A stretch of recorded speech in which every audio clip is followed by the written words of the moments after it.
Bible कहेले कि पाप का मजूरी तो मृत्यु है, मगर परमेश्वर का वरदान हमरी प्रभु यीशु मसीह में अनंत जीवन हवे। हमनी का ऐसन काम कैले बनी जा जवन परमेश्वर के नाखुश करेला, जवन हमनी के दंड भोगे वाला पात्र बनौले बा। मगर बाइबल अनंत जीवन की ओर एगो सुघर रास्ता प्रस्तुत करेला। TWR इंडिया से प्रसारित कार्यक्रम जिंदगी की राह यही अनंत जिंदगी की खोज में चले वाला एगो कार्यक्रम है। कृपा करके सुनी देखें, ताकि परमेश्वर आपकी जिंदगी में आपका रास्ता बतावे वाला ठहरस। यीशु का नाम सुखदाई, भजन करो भाई, ये जीवन दो दिन का। यीशु का नाम सुखदाई, भजन करो भाई, ये जीवन दो दिन का।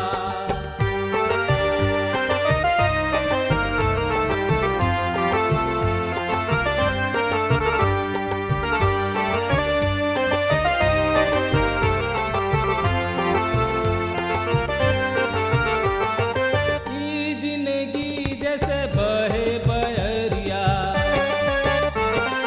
ई जिंदगी जैसे बहे बहरिया, ई नहीं माँ उड़ी जाई, भजन करो भाई, ये जीवन दो दिन का। यीशु का नाम सुखदाई, भजन करो भाई, ये जीवन दो दिन का।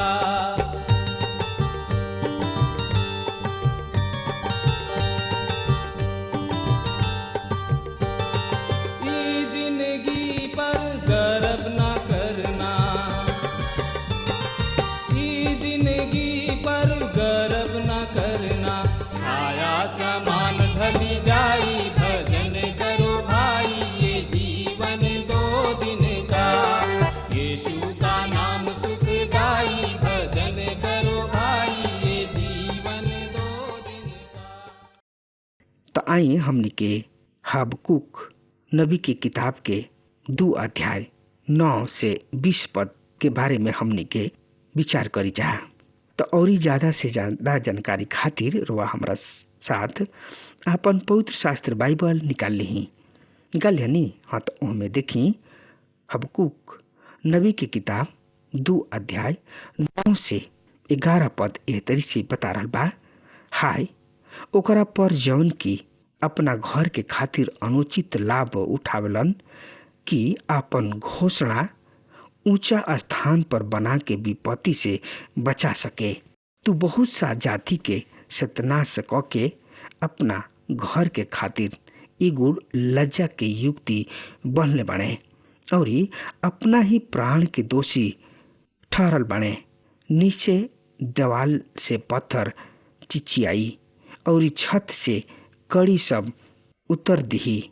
हाँ श्रोता मित्र भाई बहन, यहाँ पर हम दूसर धिकार के विषय में पढ़ रहल बानी जा और दूसर धिकार लालच अर्थात लोभ से संबंधित बा। हम देखतानी मदिरा पान के साथ साथ बेबीलोन के दूसरा पाप रहे अर्थात लालच लोभ। उ ओकरा के भी प्राप्त करे चाहत रहन जौन की उनकर ना रहे। परमेश्वर हमनी के सिखौले कि तू अपना पड़ोसी के कोनो वस्तु के लालच मत करीह, ना ही ओकरा कोनो धन संपत्ति के, ना ही केहुओ के मेहरारू के लालच करीह। बेबीलोन एह लालच और हत्या के कारण अर्थात ए अत्याचार के कारण अपना ऊपर परमेश्वर के दंड ले अइले। उनका विरोध में पत्थर के साक्षी दिए। परमेश्वर के वचन यहाँ घोषणा करता। तब यहाँ तीसरा धिकार बा हत्या लूट मार तथा हिंसा के विरोध के आई देखल जाओ 12 पद से 20 पद तक। हाय उनका पर जौन की रक्तपात क के नगर के बनावेलन और अत्याचार से नगरी के नेव डालेलन। का ई सेनाओं के यहोवा के ओर से नइखे कि देश देश के लोग मेहनत त करेलन पर ऊ आग के कौर हो जाले और जाति जाति के लोग व्यर्थ ही थकित हो जाले। काहे कि पृथ्वी यहोवा के महिमा के ज्ञान से ऐसन भर जाई जिससे समुद्र पानी से भर जाला। हाँ श्रोता मित्र भाई बहन, बेबीलोन रक्तपात तथा अत्याचार द्वारा अपन राज्य स्थापित करी है। दूसरा राज के लूट ऊ कर ऊ धनी बने। मित्र आज यदि रउआ मानव इतिहास पर नजर डाली तो देखब कि मनुष्य के इतिहास ऐसन ही पागलपन के इतिहास है। ऊ ऐसने ही पागलपन के घटना सबसे भरल पड़ल बा। पर हम देखतानी कि यहाँ परमेश्वर बेबीलोन के ऐसने तर्क सब के खातिर दोषी ठहरा रहल बने। उन्हीं लोग के धिकार सुना रहल बने। 13वां पद में परमेश्वर पिता कह रहल बने कि का ई सेनाओं के यहोवा परमेश्वर के ओर से नहीं खे कि देश देश के लोग मेहनत त करलन पर ऊ आग के कौर बन जाले और जाति जाति के लोग व्यर्थी थकित हो जाले। प्रिय श्रोता मित्र भाई बहन, परमेश्वर कहलन कि देश देश के लोग केवल आग के कवर बन जाए के खातिर मेहनत करेलन, मजदूरी करलन। उहे मेहनत क के थाकेलन। सभ्यता के केंद्र कहलाए वाला नगर व देश पर एगो नजर डाले। का भइल उनका अस्तित्व के? यूनान के का भइल? सिकंदर महान जब एशिया के प्रवेश कैलन ऊ एक के पश्चात एक नगर के नाश कैलन। उनकर संस्कृति उनकर सभ्यता के नाश कैलन। ऊ एक के पश्चात दूसरा सभ्यता के नाश कैलन और आखिरी में ऊ खुद ही नाश हो गए। जौना देश के विषय में यहाँ हबकुक नबी चर्चा कर रहल बने ऊ भी वही कृत्य के दोषी है। और तब 14वां पद में प्रभु कहताने चूंकि पृथ्वी यहोवा परमेश्वर के महिमा के ज्ञान से ऐसन भर जाई जैसे कि समुद्र पानी से भर जाला। हाँ श्रोता मित्र भाई बहन, ई ऊ लक्ष्य केकरा और परमेश्वर बढ़ रहल बने। ई भविष्य के लक्ष्य एकर पूर्ति तब होई जब प्रभु यीशु मसीह के दूसरा आगमन होई और तब वो आपन राज स्थापित करी हैं। जैसे कि यशायाह नबी की किताब के 11वां अध्याय के 9 पद में बतावल गइल बा कि हमार संपूर्ण पर्वत पर ना तो केहू दुख देवे वाला होई और न केहू हानि पहुँचावे वाला होई। काहे कि पृथ्वी यहोवा के ज्ञान से ऐसन भर जाई जैसे कि समुद्र पानी से भरल रहला। तब हम यहाँ चौथा अधिकार के विषय में पढ़तानी जौन की समुद्र से 17 पद में बा। आई देखल जाओ यह पद के।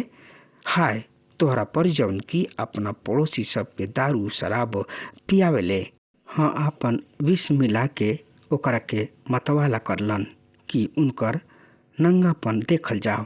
तू आदर के बदले तू अनादर से भर चिपा। तू पी के आपन नंगापन पर प्रकट करा। यह परमेश्वर के दाहिना हाथ के कटोरा घूम के तोहनी लोग के उड़ जाई और तोहनी लोग के विभव पूर्णतः कलंकित हो जाई। लबलोन में तू जवन की अत्याचार कैले बड़ा और पशु सब के जौन भयानक सर्वनाश कैले बड़ा ई तोहनी लोग पर ही आ पड़ी।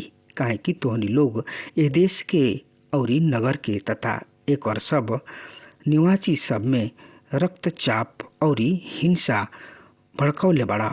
हाँ श्रोता मित्र भाई बहन, ई ओह दारू खोरी से भिन्न बा जौन के चर्चा 15वां पद में कल गइल बा। वहाँ परमेश्वर कहताने दाख मधु अहंकारी पुरुष के धोखा देले।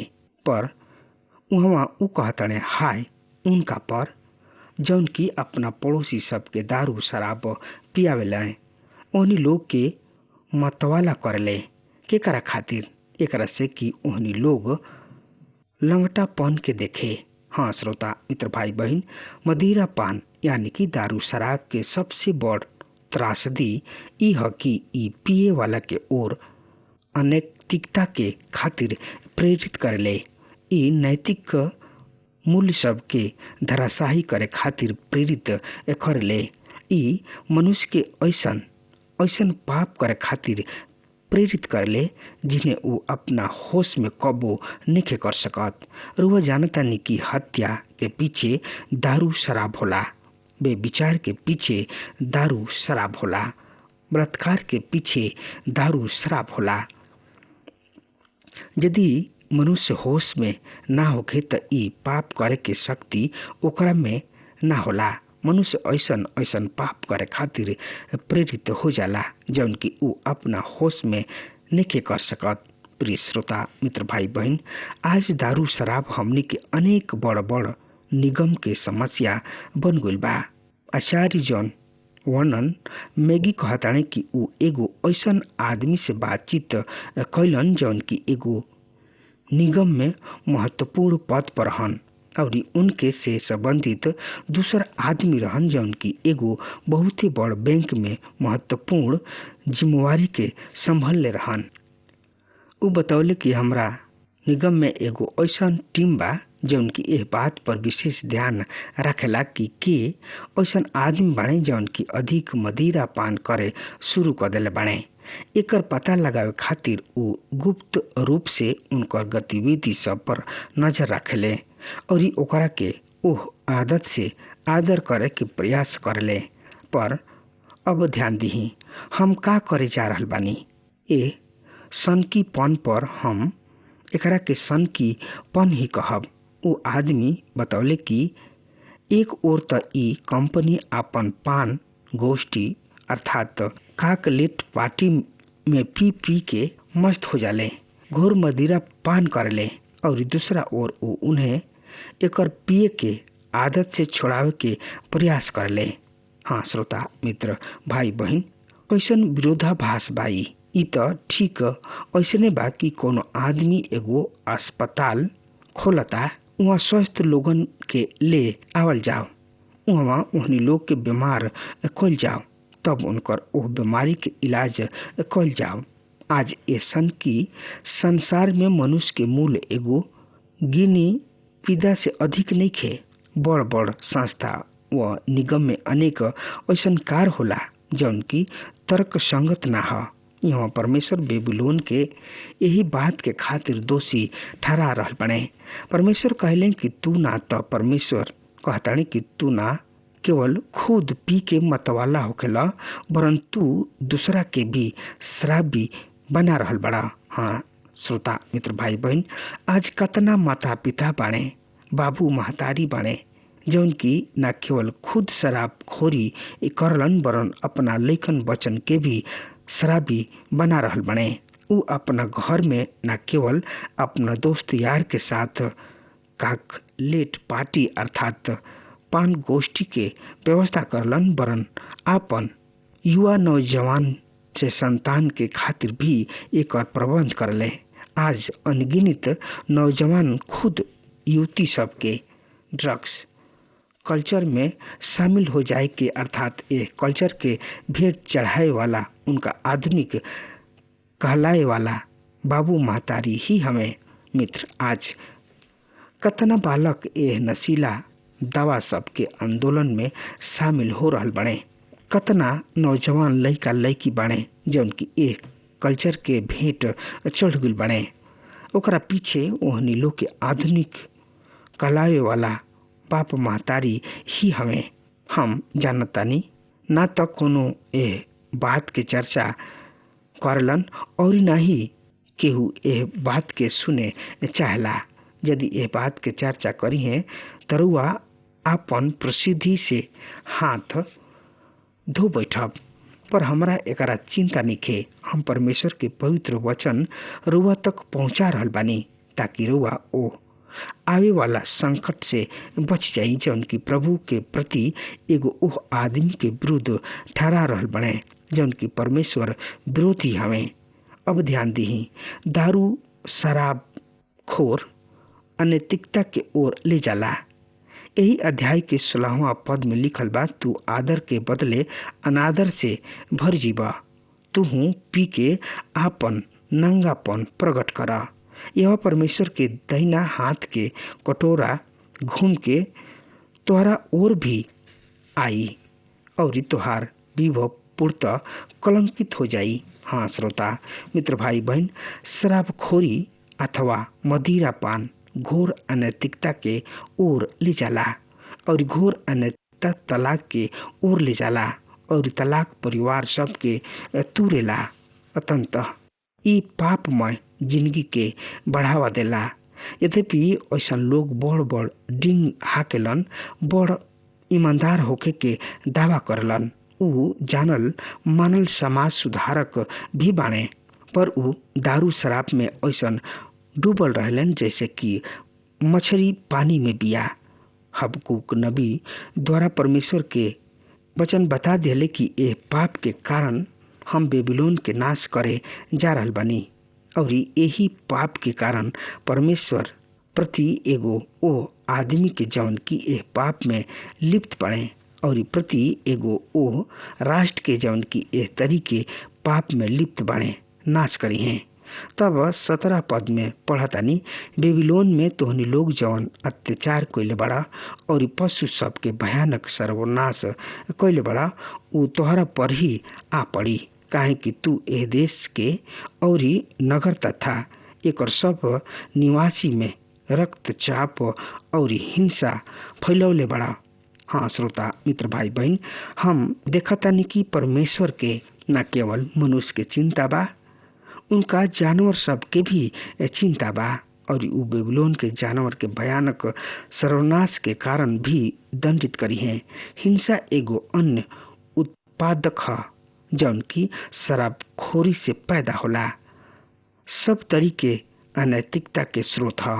शराबखोरी, ड्रग्स कल्चर अर्थात नशा के संस्कृति, घोर अनैतिकता, तलाक, ये तरीके सब पाप के स्रोत शराब खोरी ही है, मदिरा पान है। हमार प्रार्थना बा कि रउआ ए भयंकर काम से, ए भयंकर आदत से, ए गर्त से हरदम बचे के कोशिश करी। प्रभु रउआ पर दया करस, रउआ ऊपर अनुग्रह करस कि रउआ कभी शराबखोरी के ओर मत जाई, शराब मत पीही। तब 5वां अधिकार है, एकरा से महान पाप के विरोध में ओकरा के हम 18 और 19 पद में देखे के। जब मूर्तिकार ही खोद के बनौले बने तो वो मूर्ति से का लाभ? ओकर बनावे वाला तो गूंगी मूर्ति सब बना के आपन ही हस्तकला पर भरोसा राखेलन। और 19 पद में बतावल गइल बा, ओकरा पर हाय जौन की काठ से कहे कि जान और निर्जीव पत्थर से भी उठ, का ऊ सिखा सकतने? देखा ऊ तो सोना और चांदी से मढ़ल बा, पर ओकरा में ज्ञान नहीं खे। हाँ श्रोता मित्र भाई बहन, सही में दारू शराब सबसे महान पाप ना है। जब हमनी के यह पद के पढ़ता नहीं जाता, हमनी के समझी न जा कि मदिरा पान ही सबसे महान पाप ना है, वरन सबसे पाप महान पाप है मूर्ति पूजा, झूठा धर्म, परमेश्वर के अपेक्षा प्रतिमा सब के ओर मन के लगावल। यह सबसे बड़ भयानक और सबसे महान पाप। ऐसा कौन सा पाप हुई जौन की अपना जीवित रहत आपन मूर्ति बनाई, आपन फोटो लगवाई और ऊ फूल के माला लगवाई और आपन मूर्ति के आगे धूप बत्ती जरवाई। श्रोता मित्र भाई बहन, सही में कोनो भी जीवित आदमी, कोनो के जीवित माता पिता ई सहन नहीं कर सकत। तो परमेश्वर जीवित हमें, सृष्टिकर्ता हमें, मुक्तिदाता हमें, उद्धारकर्ता हमें, का ये सब कुछ सहन करी है? ना मित्र, एकदम ना। परमेश्वर प्रतिमा पूजा के परमेश्वर सबसे महान पाप कहताने। ए पद में मूर्ति के वास्तविकता साफ खोल गइल बा। प्रतिमा का ह एगो मूर्तिकार के कल्पना ह, ओकर हस्तकला ह। मूर्ति झूठ सिखावेले, उ गूंगी ह, परमेश्वर कहलन मूर्ति पूजा से कोनो लाभ नइखे। होशे नबी द्वारा परमेश्वर इस्राएल प्रजा के बतौले कि मूर्ति सबसे का रिश्ता। तोहार पुकार सुन के तोहार देख रेख करे वाला हम ही हई। इससे जन मूर्ति सबसे संबंध यानी कि रिश्ता रखेलन उनकर संबंध परमेश्वर से ना होला। काहे कि परमेश्वर कहलन कि मूर्ति सबसे हमार कोनो रिश्ता नइखे, कोनो संबंध नइखे। न्यायों के किताब में राष्ट्र के पतन के एगो सिद्धांत के उल्लेख कइल गइल बा और वो सिद्धांत यह कि कोनो राष्ट्र के पतन के 3 गो चरण होला। पहला धर्म के परित्याग, दूसरा नैतिक बुराई के अधिकता और तीसर का अराजकता। ये 3 गो चरण बा जौन की कोनो देश के जल्दी ही ऐतिहासिक घटना में परिवर्तित कर देला अर्थात उनकर सर्वनाश करला।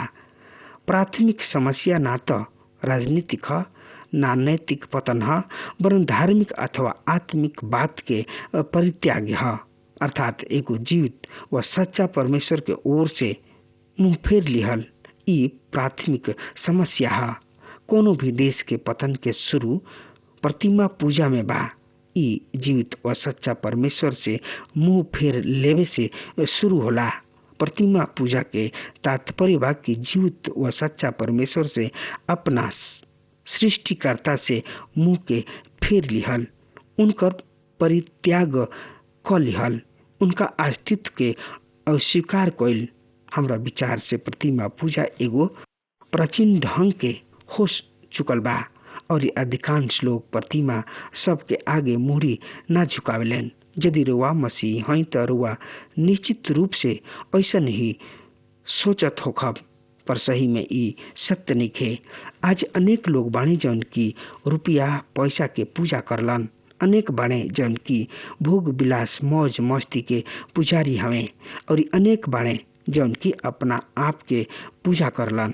उ दिन भर आपन ही मुंह देखत रहलन। कोनो भी वस्तु जौन के रुआ खुद के सौंप दीना अर्थात जकरा हाथ में रुआ अपना आप के दे दीना जौन की राउर सारा समय और ऊर्जा के ले अर्थात ऐसन वस्तु जौन की रुआ खातिर और परमेश्वर के बीच में आ जाला। रुआ ओकर पूजा करना परमेश्वर एकरा के व्यर्थ ठहरावेलन। प्रिय श्रोता मित्र भाई बहन, परमेश्वर राउर रचना कैले, उ रुआ से प्रेम करलन, राउर पुकार सुन के राउर सहायता करे खातिर पहुँचावेलन। जब रुआ उनका ओर से मुंह फेर लेना उ सबसे बुरा काम होला। परमेश्वर के अत्यंत दुख होला, उ ओकरा के सहन नेखन कर सकत। पवित्र बाइबल एकरा के आत्मिक बेविचार करले और परमेश्वर एह पाप से सबसे अधिक घृणा करलन। हाँ श्रोता मित्र भाई बहन, परमेश्वर पाप से बहुते बहुते घृणा करलन। मित्र अब हमार समय खत्म हो रहा बा, तब तक खातिर वह हमरा के आज्ञा दी। परमेश्वर वह बहुते बहुते आशीष देस। आमीन। हमके विश्वास बा कि ई कार्यक्रम आप सब खातिर फायदेमंद सिद्ध भइल हुई। अगर आप सबके लगे बाइबल से चाहे आपकी निजी जिंदगी से कोनो सवाल होके चाहे कोनो समस्या खातिर प्रार्थना करावे चाहतनी तो हमारी फोन नंबर पर जरूर संपर्क करें और आज का दिन आप खातिर सुखद बनावे।